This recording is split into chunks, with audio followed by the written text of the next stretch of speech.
आदरणीय प्रधानमंत्री जी के मार्गदर्शन और उनके नेतृत्व में पूरा देश इस लड़ाई को मजबूती से लड़ रहा है।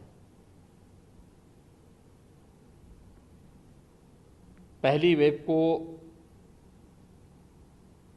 पूरी तरह देश के अंदर जीवन और जीविका को बचाने में सफलता के बाद दूसरी वेव ने कुछ समय हमारे लिए भले ही चिंता के लिए एक अवसर दिया हो, लेकिन जिस मजबूती के साथ आदरणीय प्रधानमंत्री जी का यशस्वी नेतृत्व देश को प्राप्त हुआ, आज पूरा देश दूसरी लहर को भी पूरी तरह नियंत्रित करने के नज़दीक है। आज आदरणीय प्रधानमंत्री जी की जो महत्वपूर्ण घोषणाएं हैं, जिसमें राज्य सरकारों के द्वारा जो वैक्सीन खरीदनी थी और राज्य सरकार को 18 से 44 वर्ष की आयु के युवाओं को वैक्सीन देने के लिए जो स्वतंत्रता दी गई थी, बहुत सारी राज्य सरकारें ऐसी थीं जो इस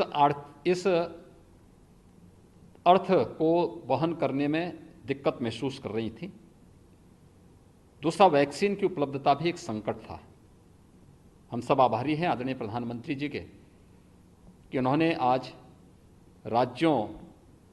की इस समस्या का समाधान भी किया है और 18 से ऊपर के प्रत्येक नागरिक को मुफ्त में वैक्सीन की घोषणा करके 21 जून से इसे देश के अंदर लागू करने के लिए आज पूरे देश को प्रधानमंत्री जी ने आश्वस्त किया है। इसके साथ ही गरीब कल्याण पैकेज के अंतर्गत मई और जून का खाद्यान्न पूरे देश के अंदर प्रतिमाह 80 करोड़ लोग प्राप्त कर रहे हैं। हर गरीब के प्रति अपनी संवेदना को व्यक्त करते हुए संकट के समय किसी भी गरीब को भूखों न सोना पड़े और इस महामारी के खिलाफ देश की इस लड़ाई को हम मजबूती के साथ आगे बढ़ा सकें, इस दृष्टि से गरीब कल्याण पैकेज के अंतर्गत प्रतिमाह 80 करोड़ लोगों को देश के अंदर खाद्यान्न उपलब्ध कराने की घोषणा दीपावली तक करने के लिए भी मैं आदरणीय प्रधानमंत्री जी का आभार व्यक्त करता हूं। आदरणीय प्रधानमंत्री जी ने कोरोना के खिलाफ इस लड़ाई में कोविड प्रोटोकॉल का जो आह्वान किया है, मेरी पूरे प्रदेशवासियों से अपील है कि हम सब उस कोविड प्रोटोकॉल का पालन करें, जिसमें 2 गज की दूरी, मास्क है जरूरी का पालन तो अनिवार्य रूप से है ही, लेकिन हम कोविड टेस्ट से न भागें। दूसरा, वैक्सीन में नंबर आने पर, हमारी पारी आने पर हम वैक्सीन अवश्य लेंगे। किसी भी प्रकार की भ्रामक और अफवाह में पड़ने की बजाय